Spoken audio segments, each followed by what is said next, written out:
Okay, so hello everyone. Today we'll discuss about STIs, sexually transmitted infections or venereal diseases or RTI.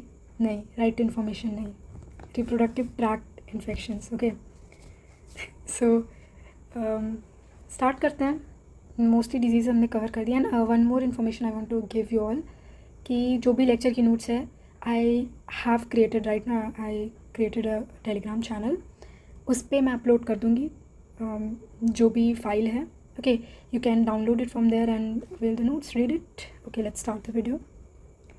तो यार सबसे पहले ना मैंने क्या किया है कि इन्फेक्शंस को पार्ट में दिखा देती हूँ एक बार. ठीक है, मैंने पार्ट लिया पार्ट में है.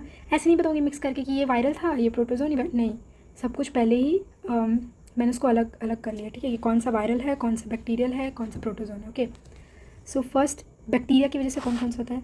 Syphilis and gonorrhoea. उस टाइम मैंने बोला था कि ये दो डिजीज़ेज हैं which I am not covering here, क्योंकि मैं STIs में इसको कवर करूँगी. Here is the video.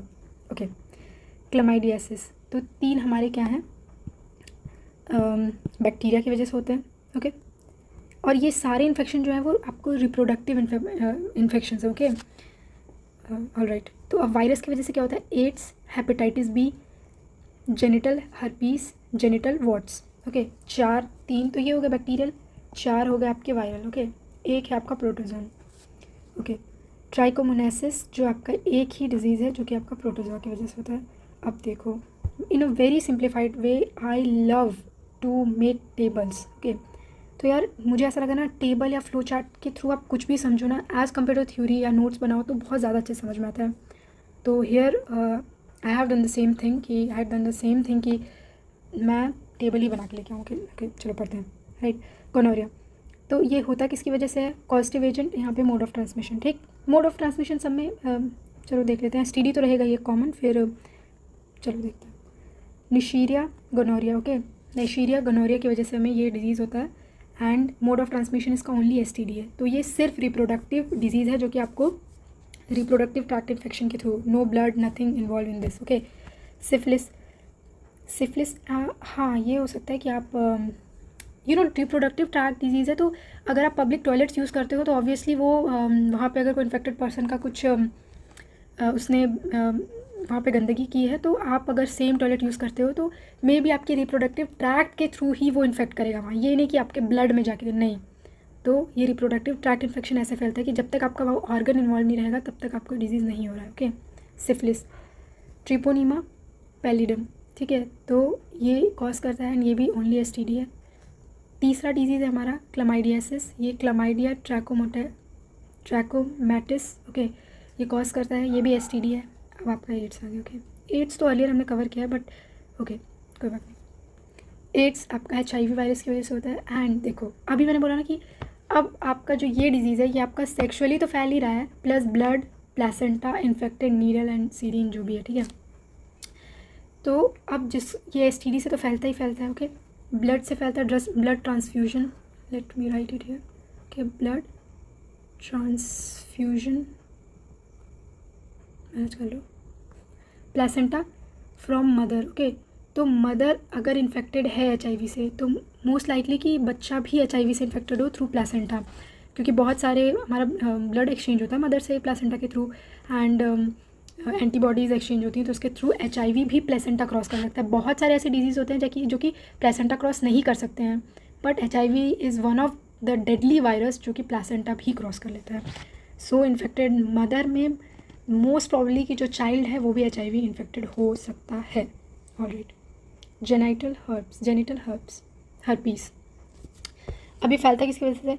Herpes simplex virus होता है, इसकी वजह से ये ट्रांसमिट होता है. ओके, कॉजेटिव एजेंट है ये इसका. ओके, इन्फेक्टेड नीडल्स, ये भी इन्फेक्टेड नीडल्स एंड STD दोनों के थ्रू आपका ट्रांसमिट हो रहा है. ऑलराइट, हेपेटाइटिस बी कैसे होता है?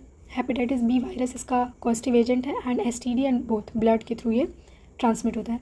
जेनिटल वॉट्स जो है आपका ह्यूमन पैपिलोमा वायरस के थ्रू स्प्रेड होता है. ओके, एंड ये ओनली STD है, no blood no needle nothing is involve here. Okay, trichomoniasis, ये आपका जो डिजीज़ है ये आपका ट्राइकोमोनास वेजिनालिस की इसका ये जो कॉजेटिव एजेंट है वो ये है.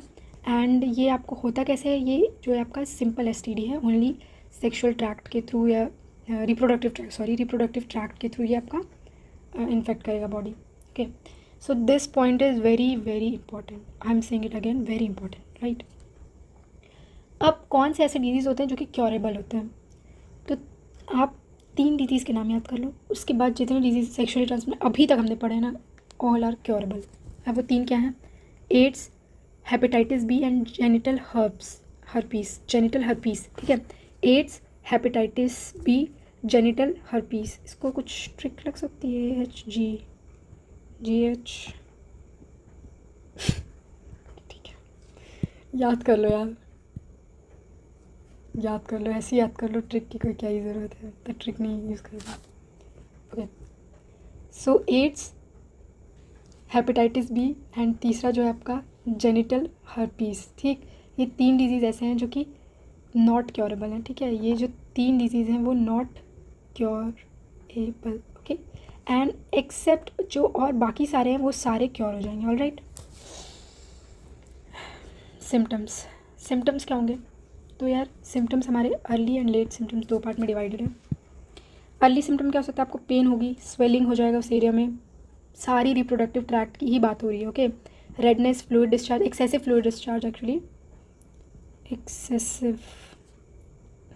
Fluid discharge, okay, access fluid discharge हो जाएगा आपका, एंड इचिंग होगी उस एरिया में, ओके। लेट सिम्टम क्या होंगे? एंड ये डिजीज़ फुल्ली क्योरेबल हैं जो except AIDS, hepatitis B and genital herpes, अगर वो अर्ली डिटेक्ट हो गए तो, ओके। अगर आप लेट स्टेज में गए हो तो इट माइट नॉट पॉसिबल कि आपको क्योर किया जाए, okay. Pelvic swelling and infection हो जाएगा। स्टिल्ट बर्थ मीन्स होता है, लिखा है मैंने तो, डेड चाइल्ड, जो चाइल्ड होगा वो डिलीवरी के टाइम, मतलब जब चाइल्ड निकलेगा वो मरा हुआ बच्चा होगा, ओके। एक्टोपिक प्रेगनेंसी अभी बताती हूँ, इसको मैं एक्सप्लेन करती हूँ क्या है, ठीक है। कैंसर एंड इनफर्टिलिटी, तो अब जिसको जाना है वो जा सकता है, okay. Video ends here. Ectopic pregnancy मैं बता देती हूँ।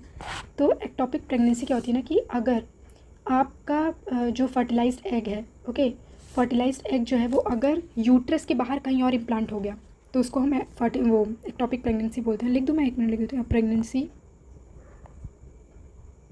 Pregnancy in which fertilised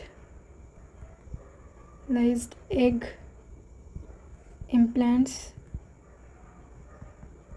outside the uterus,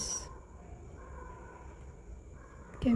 तो इसका एक प्राइम एग्जांपल होता है यार, कई बार ऐसे केसेस आते हैं ना, ये आपका यूट्रस है, कहाँ बनाऊँ, यहाँ देखो, ये हो गया यूट्रस, ये हमारा फैलोपियन ट्यूब, ठीक। ये 2 फैलोपियन ट्यूब है, ये तो कई बार ऐसा होता है कि एग यहाँ से रिलीज़ हुआ, ठीक, और ये आया यहाँ पे आपका इस पार्ट में, बहुत मैं डिटेल नहीं जाऊँगी, इस पार्ट में आपका एग जो है वो फर्टिलाइज़ हो जाता है स्पर्म से, ठीक। और अगर फर्टिलाइज़ होके फिर यहाँ पे आपका मोरुला, ब्लास्टुला, ये सब स्टेजेस बनती हैं, फिर आके आपका इधर में इम्प्लांट होता है। लेकिन ये तो नॉर्मल केस हो गया ना। एक्टोपिक प्रेगनेंसी के केस में आपका यहीं पे इम्प्लांटेशन हो गई, यहीं पे बच्चा जो है वो डेवलप करने लगा। This is called, obviously this is not successful, है ना। आप मदर एंड चाइल्ड दोनों को बहुत प्रॉब्लम होती है। So yeah, this is ectopic pregnancy. Hope everything is clear to you all. Okay, so please check the Telegram channel. I'll give the link in the description box, and thank you very much for watching this video. Next video is coming for I think the topic is cell, okay. We are going for further detailed biology, and थोड़े lectures लंबे आएंगे। देखती हूँ मैं, 1 बार में complete करना है या 2 बार में, जैसे भी है, ओके। सो सेल पढ़ेंगे, उसके बाद टिश्यू, फिर देखती हूँ, ठीक है। चलो, थैंक यू, बाय बाय।